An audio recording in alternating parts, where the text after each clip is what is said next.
সালামু আলাইকুম। আমি আবু বকর সিদ্দিক, সিনে ফ্যাশনের পক্ষ থেকে সবাইকে আন্তরিক শুভেচ্ছা এবং অভিনন্দন। আশা করি সবাই ভালো আছেন এবং দোয়া করি সবাই ভালো থাকেন। আসলে দেশের এই দুর্যোগময় মুহূর্তে সকল মিনি গার্মেন্টস মালিক ভাইদের প্রতি একটি কথা আমি বলতে চাই। আমি নিজেও একটি মিনি গার্মেন্টস মালিক, বর্তমানে আমার ফ্যাক্টরিতেই বসা। তবে দেশের এই দুর্যোগময় মুহূর্তে আপনাদের অনেকের অর্ডার নাই, ফ্যাক্টরিতে অর্ডার নাই, কাজ নাই, বসে আছেন। আমরা বসে আছি, কাজ নাই কোনো। কিন্তু এই মুহূর্তে ধৈর্য ধারণ করুন। ধৈর্য বিরাট একটা ব্যাপার। ধৈর্য আপনার সফলতার দ্বারপ্রান্তে আপনাকে পৌঁছায় দিবে।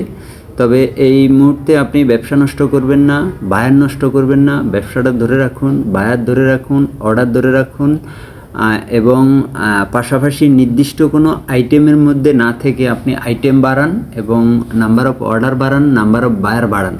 দেখবেন আপনি আস্তে আস্তে আপনি ঠিক হয়ে যাবেন। কিন্তু এই মুহূর্তে আপনি ব্যবসা নষ্ট করবেন না এবং বায়ার নষ্ট করবেন না। সফলতা আসবে, সফল হবেন। শুধু এই দুর্যোগময় মুহূর্তটা কেটে উঠুন, দেখবেন সব ঠিক হয়ে যাবে। ভালো থাকুন। আসসালামু আলাইকুম।